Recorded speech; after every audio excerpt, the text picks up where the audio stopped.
Manipulimi nuk është gjithmonë i zhurmshëm apo i dukshëm, dhe ndonjëherë fshihet në gjëra që ndjen shumë mirë për të qenë të vërteta. Heshtja që detyrohesh të durosh ose mënyra se si je gjithmonë ai që kërkon falje. Nëse ju ka ndodhur ndonjëherë të pyesni veten, a jam duke reaguar në mënyrë të tepruar, apo thjesht janë vërtet më të mirë në shtrëmbërimin e gjërave? Pra, e thënë shkurt, mirë se vini në botën e manipulimit emocional. Ne do të flasim për mënyrën se si funksionojnë ata, çfarë i bën ata të shënojnë, të vënë objektiv, dhe pse të kuptuarit e karakteristikave të një personi manipulues mund të shpëtojnë paqen e demonion tuaj sigurisht. Sepse më besoni, të qenit manipulues nuk është vetëm një tipar toksik, është një lojë e zgjeruar dhe e mirë llogaritur. Një manipulues nuk është gjithmonë ai lloji i zuzarëve që thonë të filmave vizatimor. Jo, ata janë shpesh simpatik, qesharak, me humor dhe shumë të mirë në leximin e njerëzve. Kjo është ajo që i bën ata të rrezikshëm. Manipulimi i njerëzve është zona e tyre e reatis. Ata e dinë saktësisht se çfarë do të thotë kur ta thonë dhe si ta thonë për të marrë atë që duan. Ajo që i përcakton ata nuk është një sjellje e njëhershme, është modeli që ata luajnë.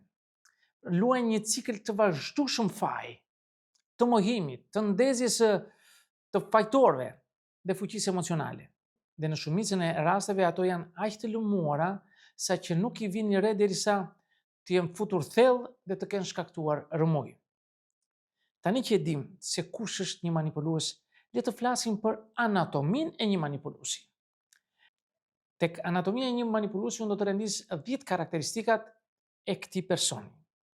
E para, ata janë folës të qetë me një agent të fshehur. Ata shpesh janë karizmatik. Komplimente, fakti që ata të shikojnë thellë në sy, të japin shumë vëmendje, ndihesh i veçantë. Ndërsa të kuptosh se ky është një skenar që ai po bën. Kjo bukuri është grepi i tyre dhe jo zemra e tyre. Kjo i ndihmon ata të ndërtojnë shpejt besimin dhe sapo të investoni emocionalisht, ata ndryshojnë dinamikën. Papritur, sharmi zbehet dhe ju jeni ngesur duke u përpjekur ta rifitoni atë.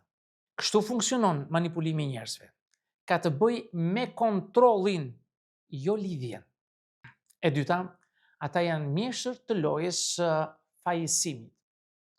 Të manipulosh njerëzit do të thotë të mos i përballosh kur gabimet e tua. Po thuaj se kur nuk do t'i dëgjosh ata që thonë e di çfarë, e kisha gabim. Nuk e bëjnë kur ata.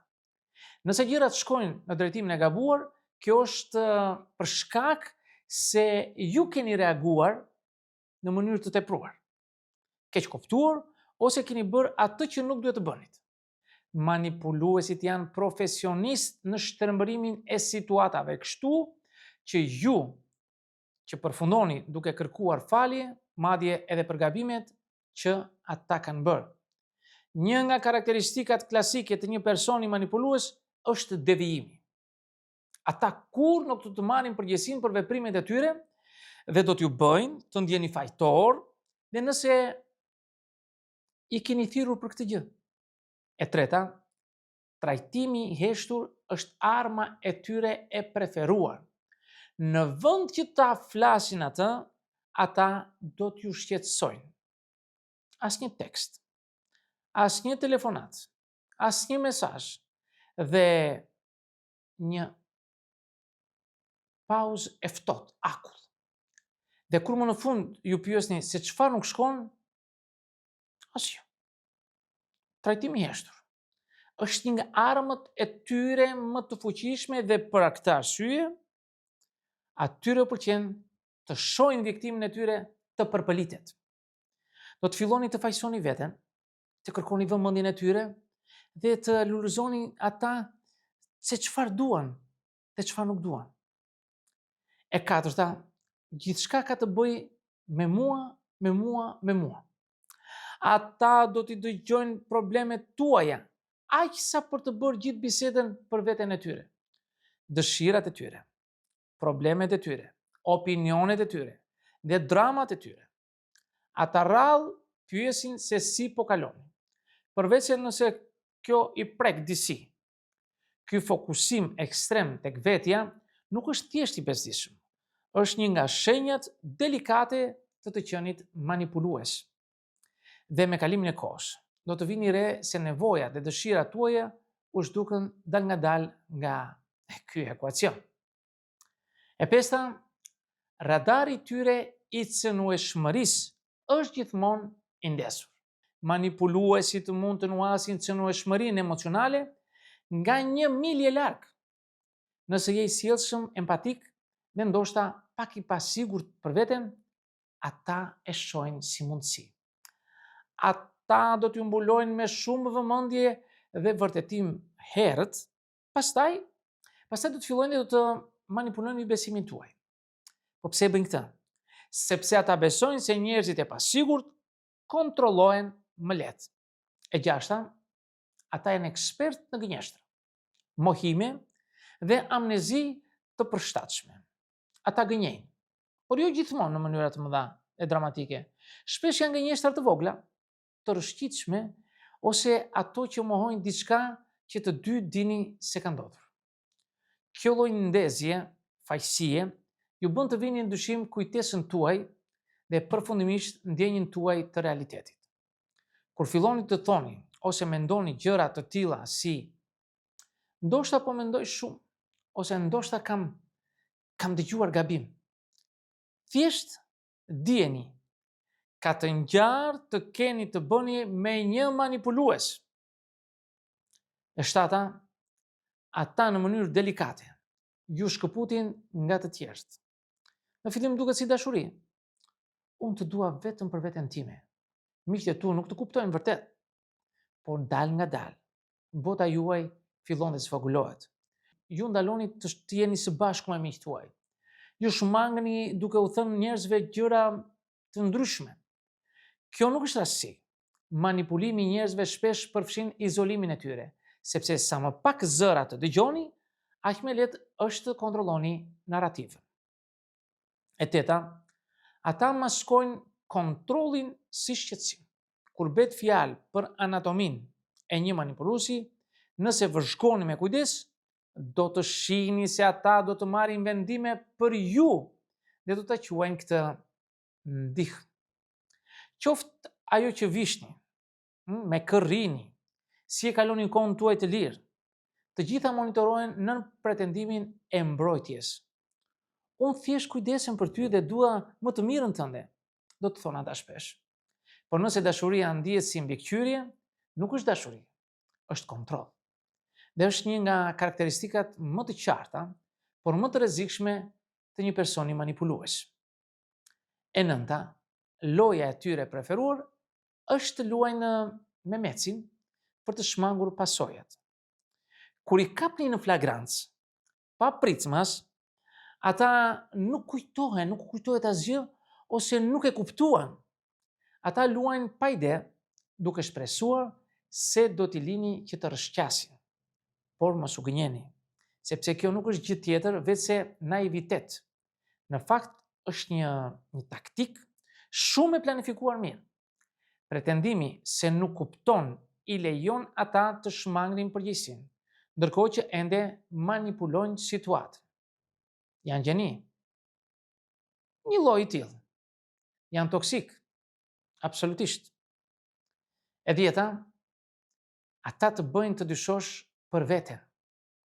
Kjo godet edhe më fort. Ju filloni të pyesni nëse jam shumë i ndjeshëm ose gjithmonë po reagoj me tepriun. Ju i merrni me mend ndjenjat tuaja, vendimet tuaja, vlerën tuaj. Kjo është pikërisht ajo që ata duan. Sa më i pasigurt jeni, aq më shumë kontroll kanë mbi ju. Nëse jeni ju ai që shqetësoni vazhdimisht ose kërkoni falje, ka shumë mundësi që të mos jeni ju problemi. Po si mund ta njihni dhe të mbroni veten? E para, filloni të dëgjoni zorrët tuaja. Ajo ndjesi e pakëndshme në stomakun tuaj. nuk është vetëm ankth. Është intuita juaj që tund flamujt e kuq në horizont. Manipuluesit janë të shkëlqyshëm për t'ju bërë të dyshoni për veten tuaj. Por trupi juaj shpesh e di të vërtetën përpara se ta kapi mendja. Besojni atij shqetësimin e brendshëm është atje për një arsye. E dyta, mbani një ditar. Shkruani atë që u tha, si ju bëri të ndjeshit.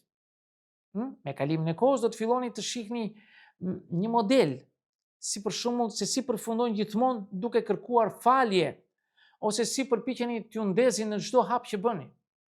Në fakt, është shumë e lehtë të dallosh manipuluesit emocional kur është i paraqitur bardhëzi. E treta, vendosni kufi.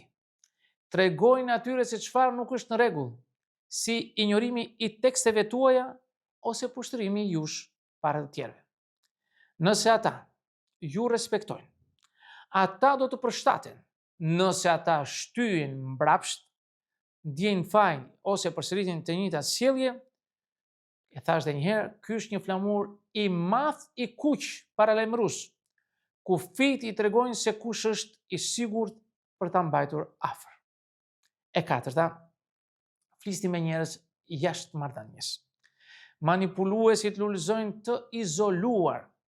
Kjo është arsye pse keni nevojë për zëra të jashtëm. Pavarësisht nëse është një shok, motër ose vëlla apo edhe një koleg, dikush që ju njeh mirë mund t'ju ndihmojë që të shihni gjërat qartë. Një mendim i dytë, i sinqert, mund të përfundojë vërtet duke ju shpëtuar mendjen, kur ndjeni të humbur në kaosin emocional. E pesta, dhe nëse ndjeni shumë të vështirë për të larguar, terapia ju ndihmon. Të çlirohesh nga manipulimi nuk është gjithmonë e thjeshtë, veçanërisht kur je investuar emocionalisht. Një terapist mund t'ju ndihmojë të zgjidhni mendimet tuaja, të ndërtoni besimin tuaj dhe të kuptoni hapat e ardhshëm. Ju nuk duhet të mbani peshën vetëm. Shërimi fillon me kërkimin e ndihmës. Si përfundim do të thosha të qenit manipulues nuk ka të bëjë me sjellje të këqija të rastësishme. Është një mashtrim që kontrollon dhe dominon emocione. Dhe ndërsa ata mund të mos mbajnë mask, lëvizjet e tyre janë të llogaritura. Pra, kur filloni të kuptoni librin e lojrave që ata mbajnë dhe lexojnë, gradualisht kuptoni anatominë e një manipuluesi. Dhe kjo është kur ndaloni së luajturi lojën. Miq, këtë do të thosha në këtë video. Nëse dëshironi mund të bëni komentet tuaja, por mos harroni asnjëherë të bëni subscribe për të marrë videot e reja që unë në kanalin tim. Dhe deri në videon tjetër, mirë takofshi.